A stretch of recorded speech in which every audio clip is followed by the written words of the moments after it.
AI has made so much technology so accessible, so easy to create. Talent brand distribution is defensible, okay? And so I say this because we're seeing another startup, which is this Running League is a startup, is trying to be at the intersection of influence and culture.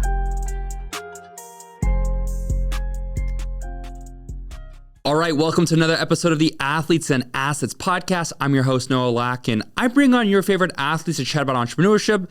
And sometimes I go on my high horse and cover the news and see what athletes are doing and building, investing in outside of their sport. If you can, please like and comment on the episode so we can continue to pump out this content for you guys. Let's get right into it. So first off, you know I like to joke a lot when we talk about the news of the week. Unfortunately, I've got to start off on a little somber moment. I want to... First of all, rest in peace, Junior Bridgeman. Junior Bridgeman is an absolute inspiration of this company, the Athletes and Assets, and is an American hero. There should be a movie made about Junior Bridgeman. Junior Bridgeman played in the NBA years ago and never made more than $350K in a season and ended up becoming one of the more successful entrepreneurs in American history, given the context. He ended up owning hundreds of Wendy's and Chili's franchises. He was an incredible investor. In 2016, Forbes ranked Bridgeman the fourth wealthiest retired athlete in the world, behind only Michael Jordan, David Beckham, and Arnold Palmer. He became the president and CEO of Bridgeman Foods. In December 2020, Bridgeman bought Ebony and Jet magazine for $14 million, saved them. And then, not to mention, he's humble enough to be a cross guard for the community while being a billionaire, thinking he's incognito. But the real people know that you ain't hiding, Junior. Like, you're too successful to be doing that. But the humility that he has, and Junior he's bigger than an athlete, man. He was the American dream. Got somewhere because of some talent, and then leveraged that talent to do so much greater things for himself and for his people. So, rest in peace, Junior Bridgeman.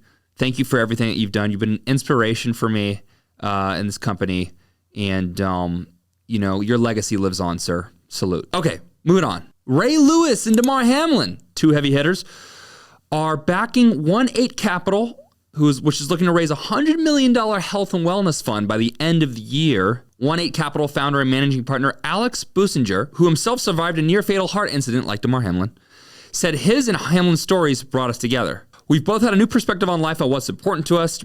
Businger said, it's venture capital. Obviously, we want to make a lot of money, but we're also literally saving and extending the lives of companies. 1-8 Capital has already raised $50 million, with roughly $5 million deployed across three companies: Nucleus Genomics, healthcare services Solus Health, and fitness company Vital Spark AI. All right, so once again, I've said this in previous episodes. I'm going to keep saying it until it becomes, annoying or irrelevant. Health, wellness, technology, athletes. Health, wellness, technology, athletes. Health, wellness, technology, athletes. This is a wave that's come with the advent of not just AI, but the whole health and wellness movement, sparked by, once again, folks like Andrew Huberman, Brian Johnson. Just imagine this. 10 years ago, if I told you, hey, bro, let's go ahead and rip a cold plunge, you would have thought I was a psycho. Now, if I asked you to do a cold plunge in a sauna with me, you'd still call me a psycho, but you'd come with me, because this is the trend now, and the health benefits are proven. So, there is so many different ways for companies to make money optimizing human performance and health. And we're just seeing it. This is just another example. Like, I've driven this point home so many times over the past couple episodes, and the news continues to prove my point. So I'm interested to see what companies they invest in. If you haven't checked our newsletter out, click the link in bio. You can see the companies that are appearing on our newsletter. A lot of them are in the health and wellness space, because we showcase sort of top rising companies and brands in front of athletes every Thursday. So I'm experiencing this myself. Like, there are so many companies who want to work with athletes, because even if their products aren't just nearly geared towards the top 0.001% of human talent and capability, if it's applicable to an athlete, there's a good chance there's a use case for the masses. So once again, athletes, you are a target, a good target, an appropriate target for these types of companies. And I rest my case. Moving on. Tennis star Serena Willams joins ownership group for WNBA's new Toronto Tempo team. 23-time Grand Slam winner. Unbelievable. Joining the ownership group. The team is primarily owned by Kilmer Sports Ventures, chaired by Larry Tenenbaum, and is led by President Teresa Resch. The Tempo are the 15th team to join the WNBA and will tip off their first season in 2026. The expansion draft will be held after the 2025 season. So Serena already owns stakes in the Miami Dolphins, Angel FC, and Los Angeles Golf Club, just for reference. So this isn't Serena's first rodeo as an investor post-tennis career. I mean, wow. The WNBA is expanding. I have some thoughts about the WNBA as a whole, but we'll get into that a little bit later. But the Toronto Tempo. Why Toronto? I know what a lot of you guys are thinking right now. Go ahead, play the clip. They not like us. No, they not like us. No, they not like us. They not like us. No, they not like us. No, they not like. You saw the Kendrick versus Drake beef. Who was dancing at the Super Bowl? The headline here is more Drake mindshare. Like, that's the headline. I'm sorry. Like, the headline beneath the headline. Toronto, she owns Toronto. Like, she's owns a piece of Toronto now. I just can't help but think, like, this is more Drake mindshare. Is this like another dig at Drake? Like, bro, leave it alone. Like, you know, I'm sorry. This is where my mind goes. Moving on. Sabrina Ionescu is the newest investor in Bay FC, one of the NWSL's newest teams down here in our neck of the woods, down in San Jose. Yay area, stand up. You know, I think the headline here is Bay FC being a new sports franchise in the Bay Area. I think will be, in 5 to 10 years from now, one of the most well-equipped sports franchises in the world.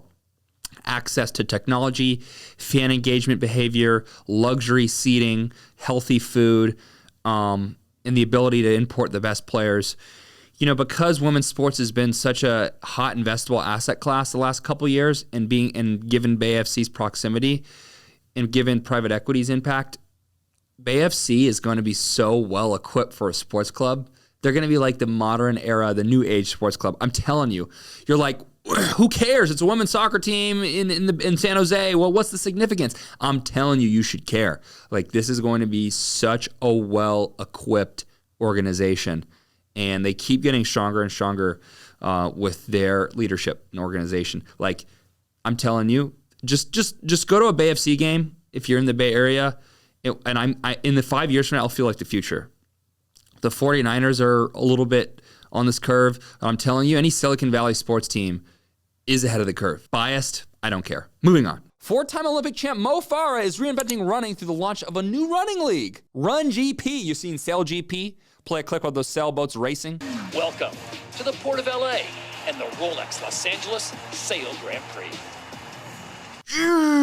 Those things fly. In fact, I can't move the studio camera right now, but if I could, I'd show you the bay is behind me, and they had a race here in the bay, and they were flying. I'm telling you, dude, they were flying. So Run GP, who is, Mo Farah is the most successful male distance track runner in the history of the sport. The series will repurpose kind of the Formula One circuit vibe as its running venues. The first event will take place at the Lusail International Circuit in the Qatar capital of Doha on the 9th and 10th of May. And DAZN, part of a distribution agreement. Sorry if I'm not saying the acronym correctly. But here's why you should care. The newly established series aims to introduce a team-based format integrating pro athletes, influencers, and celebrity-backed squads. There you go. That's how they're going to make this relevant. Influencers, celebrity-backed squads. Let me say these 4 words to you. The 3 moats, okay? Talent, brand, distribution. Talent, brand, distribution, all right? AI has made so much technology so accessible, so easy to create. Talent, brand, distribution is defensible, okay? And so I say this because we're seeing another startup, which is this running league, is a startup, is trying to be at the intersection of influence and culture. That is what drives a lot of these startups, whether it's a sports league or a regular software company. Pay attention.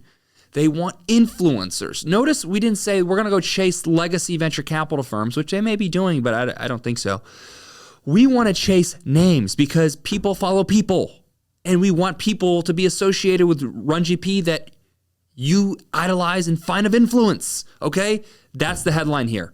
I don't know how well this run league's going to do. If you're a company trying to raise capital and you're not tracing some angel level of influence, you're hurting your credibility. You're depriving yourself of more enhanced credibility and growth trajectory. That's the headline behind the headline here. Moving on. Syracuse University and the MLB PA, the Major League Baseball Players Association, are partnering to offer courses to current and former players. We got like a little different vibes here. We have skill development and post-career readiness, research and innovation, practical experience, and of course, networking. Finally, these guys, have some more resources. I think the NBA and NFL have historically been more ahead of the curve here, and I want to see these guys get after it more. So I really like what I'm seeing here. Long overdue. I'm thinking like once again, the MLB PA should be investing in these players' off-field brands. They should be driving awareness to the players, their players' brands. I appreciate that they're giving them these resources, and obviously when we talk about business, we want to see these guys get more of an education and start building off the field. But the reason why the NBA guys are transitioning to entrepreneurship much easier is because of their notoriety. And so the MLB needs to, and Syracuse should invest in players getting more, building their brands more. Come on, make baseball interesting. Please make baseball interesting. You can help do this. I think this should be part of the curriculum. It probably is, but make that the focus. All right, that was the news for the week. If you like that, please give us a like, comment, subscribe. This has been the Athletes and Assets podcast with yours truly, Noah Lack. We'll see you for the next one.